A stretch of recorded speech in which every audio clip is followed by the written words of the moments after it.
Howdy hackers, and welcome to FairLight TV.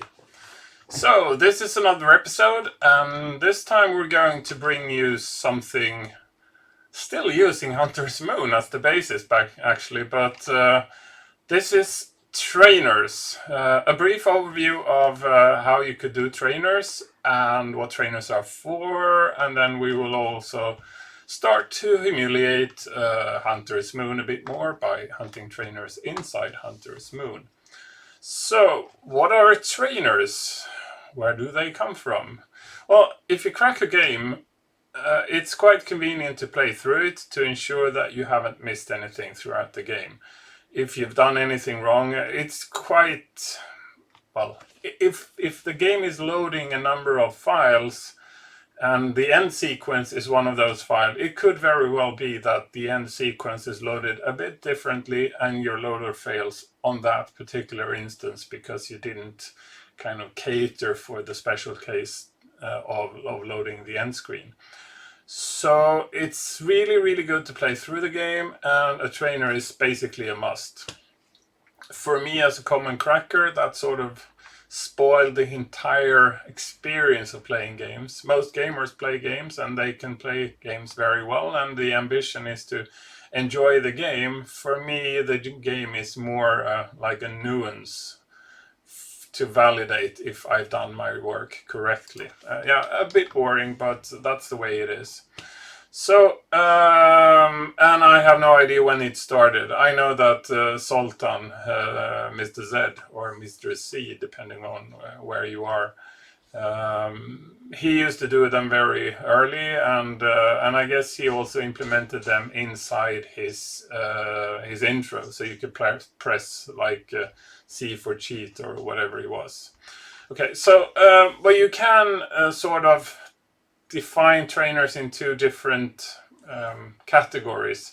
One is the general patch. If you read a number of magazines back in the days, they presented pokes. That's sort of a trainer, the manifestation of a trainer. You poke one value or several values into the memory of the game, and then you restart it, and then the game would be sort of appearing in the train mode. There is no fancy menu, so the poke is the actual menu.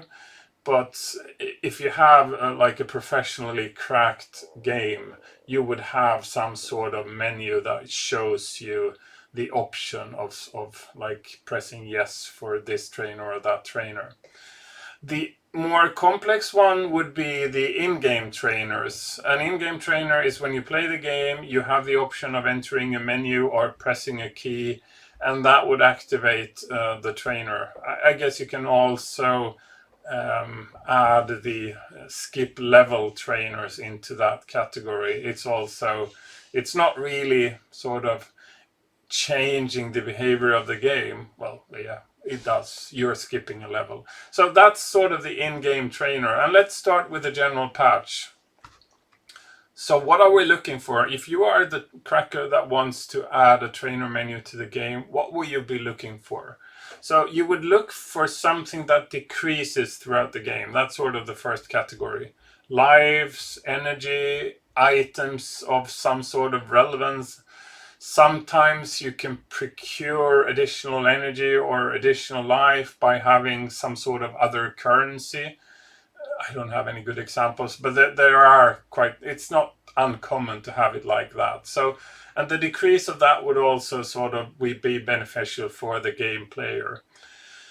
And you can go all bonkers, and you can start like changing the color of the main sprite or what have you. But for me, it's never about adding as many trainers as possible. It's adding the relevant trainers to be able to complete the game. So, I mean, if you have unlimited energy, that sort of overlaps unlimited lives, because if you select unlimited energy, you can't lose lives. Whereas the game experience is totally different if you allow decrease of energy and still limit the opportunity for the game to kill you by decreasing the number of lives. So the two experiences would be different. So it still makes sense to have both lives and energy trainer. So what you actually do is you identify the place in memory where the game decreases the value, where it holds the, let's say, energy or lives. That's typically like a deck decrease of an absolute address or a zero-page address, or it could load the address, subtract with carry with 1, and then store it back. That's also one option. What you normally do in your patch is the deck, you just substitute that for an LDA.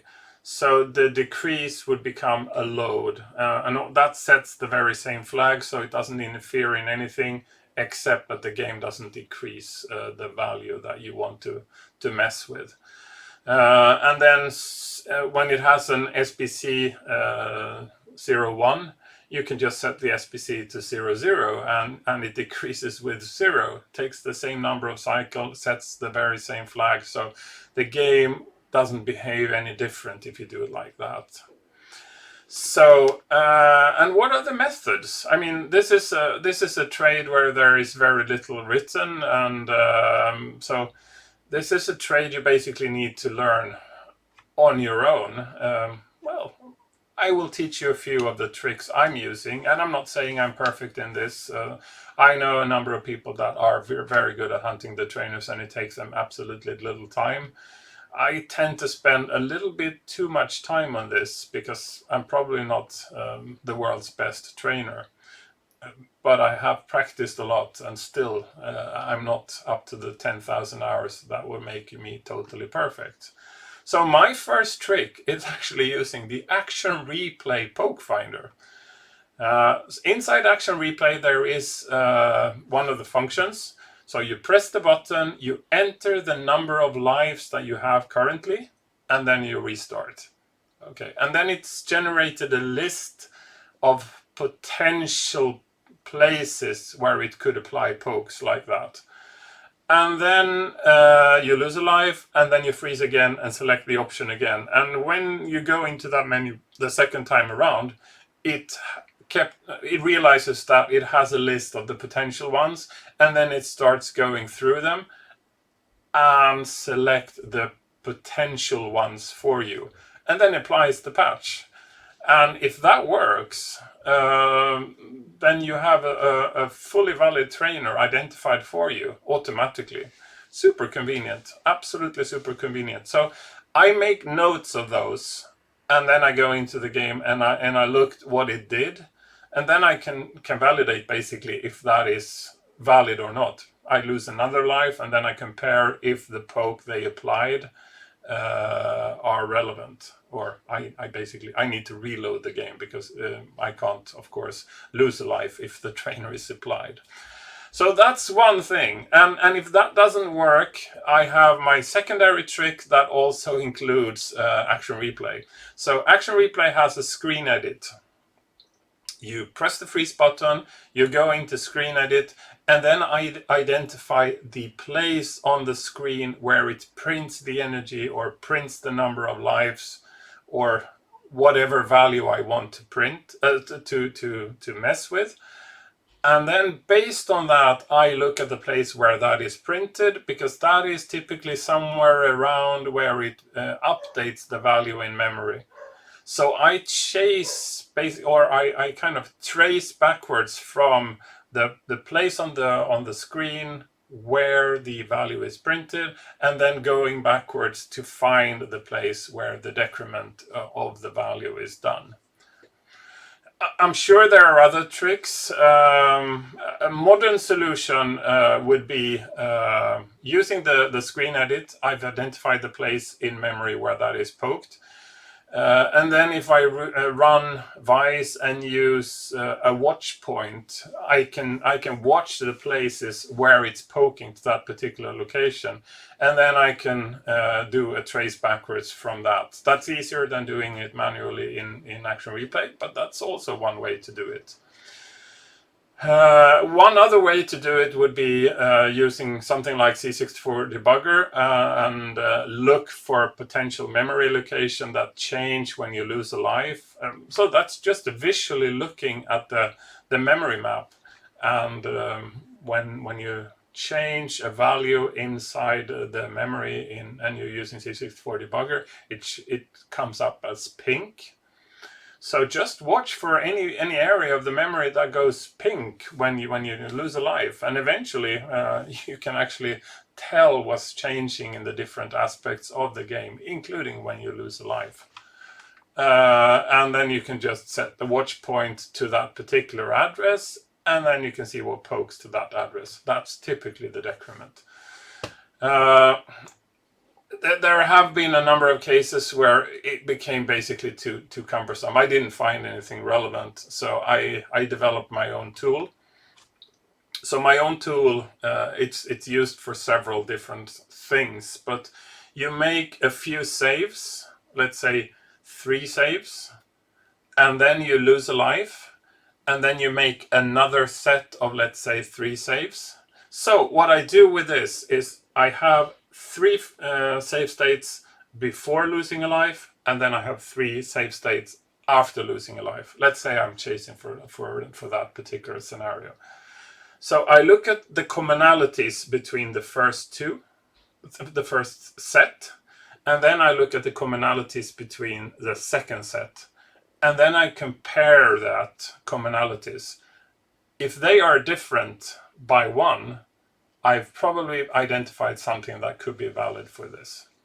I know that ICU has some sort of similar function built in, so you can use that as well. But I'm not telling you how to do. These are just methods to approach finding a trainer. You can find your own way and develop your own routine for doing it. But don't miss out on the action replay poke finder. It's actually really convenient for anything that has like a numeric value. Energy is more difficult unless the energy has a numeric value which decrements by 1. Anything that decrements by like 12, it's very difficult. Okay, so in-game trainers, that's the other thing I discussed here. So what you normally do is you sort of hijack somewhere inside the game and then divert that to your own routine where you do your checking. So one potential way to do it is hijack the like key scan routine if there is an LDA DC01, so loading from the CIA chip where it's checking for the keyboard or joystick. If you hijack that, add your own routine, and then you conclude your routine with the LDA DC1, and then you do an RTS. Then the game would work basically the same. You add a number of cycles to where you sort of hijacked, but the frequency of checking is the same as the game itself, and unless the game is very tightly timed in that particular place where you hijack, it wouldn't make any sort of difference. You just need to find a little space in memory where you can kind of place your routine.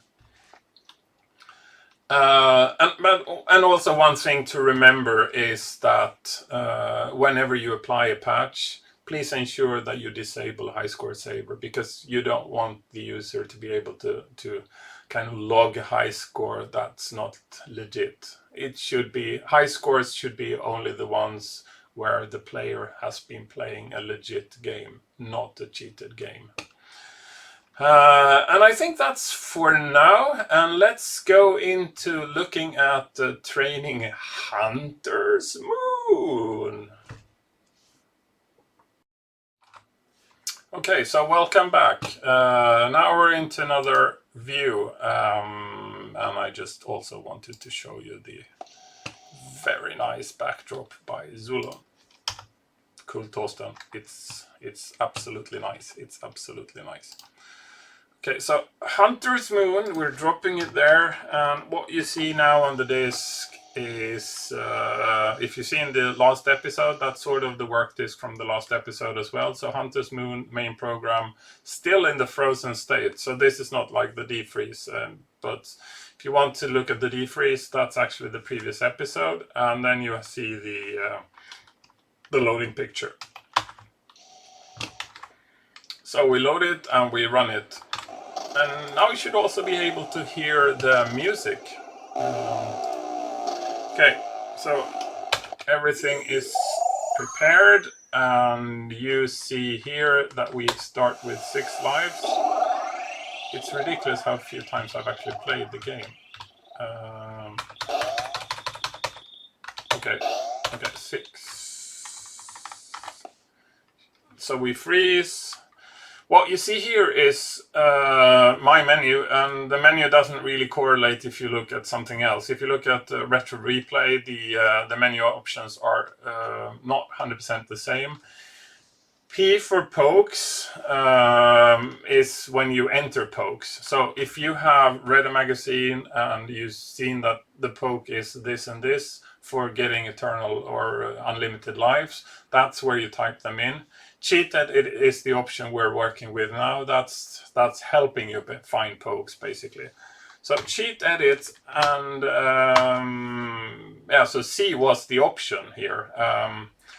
And then it said Poke Finder. So I just wanted my version of Action Replay to have some sort of explanation what the function was doing that correlated with the key that it was using. Okay, so selecting 6 lives, it found 3 potential places to poke in memory. And I can already tell you that one of them is correct. That is the actual thing that will gain you unlimited lives. So 1681, 1798, and 1FDB, 3 different pokes. And what you do now is restart. And yes, so we just go forward. And then we die. And now it counted down to 5. And it's already done the counting. So, okay, there we go. It suggests that poking 1FDB with A5 is a proper trainer for unlimited lives. Yeah, so what we do now is we start the game again, and then we try to die. So, okay. I guess we have become like Deadpool. We are immortal. We resurrect again. So there you go. That's the only thing you needed to do if you use your Action Replay as a valid tool to hunt trainers for you. Now we have it. You poke A5 to the address 1FDB. Oh, okay. Potentially we should be able to let's see if we can start the monitor here. Yes, so there you go. That's where you also have the monitor. So look at 1FC0 or thereabout. Now it's in patch state, so you can't see what it was before, but so 1FDB was its poke to A5. This one was decrease address 0 page address 4B before this happened. So, and this is where we patched. So address 4B holds the number of lives. Let's see if we can do 4B. So it holds 5 lives. We can do 4B like now we poke the value of 3 into address 4B. Let's see if we have 3 lives. Oh, we have 3 lives. So there you go. We can then do 9 lives. Yes, 9 lives works as well. Let's see if we can do 10. And then it works out. So what you should do is ensure that the value doesn't go beyond 9, because the game is seemingly not prepared for for external poking of that address beyond 9. Yeah, it's just ugly. We don't need to change it because I'm going to reset it now. But now it's like 9, and now everything looks fine. But how do we now implement the trainer? So this is how you find it, but you also need to know how to implement it in the actual game. And that's the next section. So let's go to the next section where we implement the trainer in the game. Okay, so getting to the last section here, how to implement it. So what you see is my normal development environment. I use Sublime. You've seen this in a previous episode, I hope. If you haven't seen that, take a look at the previous episode, how to set up your development environment. I use Sublime as the text editor, KickAssembler as the assembler, Vice as the environment where I execute the executable. And then this is sort of glued together using Swaffa's addition to Sublime. That is the glue that ties everything together here. So and I've done this so many years, so I've also developed a number of kind of helping routines for doing it. You need to kind of define a piece of code where the user could press yes or no, depending on that key press, you are getting the patch or not getting the patch. So the first one I've defined a number of macros that I can use inside QuickAssembler. So I have a yes no trainer, that's the simple one. I have a okay, yeah, they're not really in order here, but oh yeah, here is the second one. So it's a yes no with a carry. So this one implements the full yes no. This one returns a carry if you have selected that you want the trainer. So this one is only for like single byte pokes. This one is for adding or patching more bytes, because I can't feed more values into the macro here. So this is what that is doing. I do have a plus minus unlimited, so select the number of lives you want, where you can select like 1 to 9, and if you select 0, that becomes unlimited. So, and then you just feed that macro with a number of values, and it will do that. And then a plus minus trainer, which is the same as the above, but not including the unlimited. And these are the macros. We're not really going through the macros here because they are mine. You will not see them. Okay, so, and then what I do here is I define them if they are going to be available or not.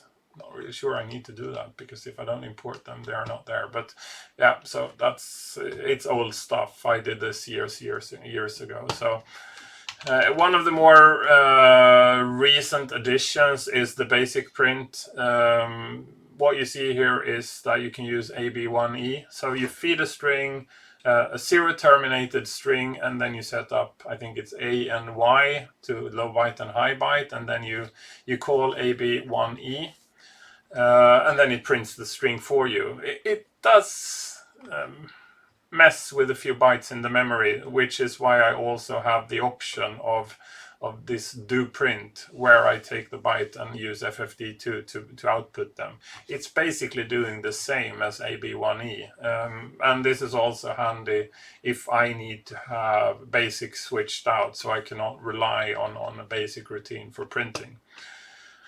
Okay, so as you've already heard, if you heard the defreezing episode, 7000 is where you should place your code if you want to do this.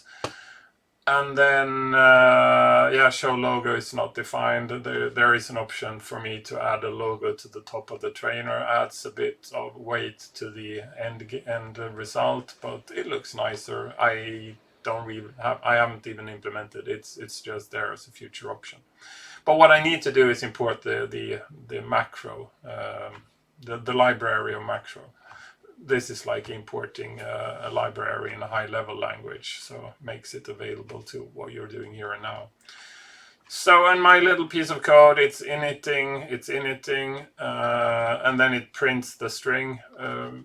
This is sort of redundant because if I only have one trainer, I don't need to print the init string. I can just print the trainer string. But yeah, again, there are a number of optimizations I can do when I implement it. So what this one is doing now, it's calling the yes no carry trainer with the text tx1, sorry, tx0. So and that macro is converted into a little piece of code that does the yes and no, and then the result of selecting yes means setting carry. So this returns with the carry, and then I can do a branch of carry clear. So carry wasn't set, which is skipping my poke. As you can see here, this one is basically doing A5 to 1 FDB, as you saw in the previous part. So I really shouldn't do the yes-no carry trainer here. I should do the normal yes-no trainer. So it should actually be like, yeah, well. So 1 FDB, and then it should poke A5. So this is sort of the correct way to make the smallest trainer here. I'm wasting a number of bytes in vain here. So, but let's keep the carry version. And then I have my little Petsky mixed. So this is what it prints with the blocking the ability to toggle case. It's also printing, setting the color, clearing the screen, setting the color, and all of that. And then it's the actual trainer uses tx0, and that is unlimited life, also setting yellow in the beginning.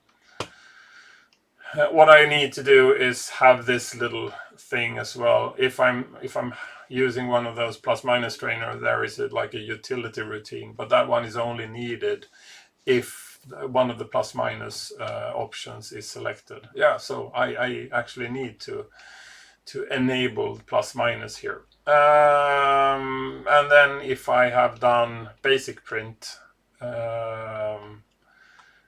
if I have done basic print, this routine doesn't need to go here. But if I haven't selected basic print, means that that little routine that replaces the routine inside basic needs to be here. So that's what I'm doing, and then pressing F7, and yes, let's switch now to this option, and you will see the yes. So let's wrap this up by showing you the result. So the trainer I generated was looking like this. Okay. Oh, sorry, that was wrong.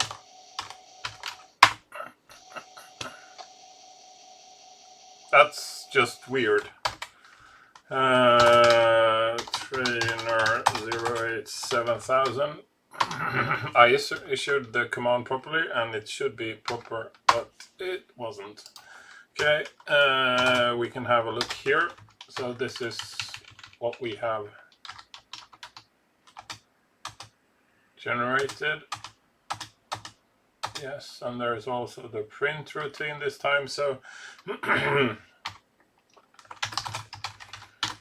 so that is the trainer. If I press now, yes now, that means that the patch is applied, and if I press no, nothing is applied.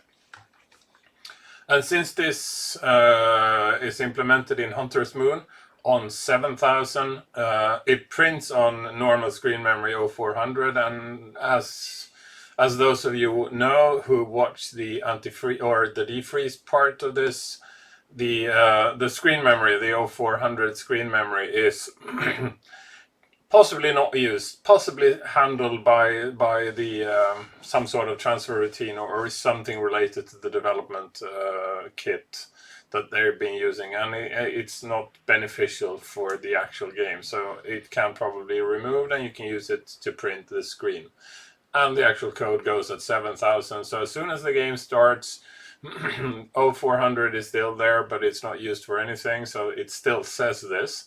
But then the game starts overwriting the code that runs this with screen content. So now you've seen how to scout for trainers, you have seen how I implement trainers, and you've also seen how they look when you run them. And you've been given some sort of advice on how to implement it. And 7,000 happens to be a place that's available in Hunter's Moon, and it's probably somewhere else in another game. So there you have it. That's how to train games. And you have learned only one way, basically. It's the Poke Finder Action Replay. I have indicated other means of doing it, and I would like to have your feedback, actually. So, how do you do it? How do you scout for your trainers? Are you using the cheat mode in ICU, or are you using something else? Let me know in a comment down below, and we'll see you next time in FairLight TV.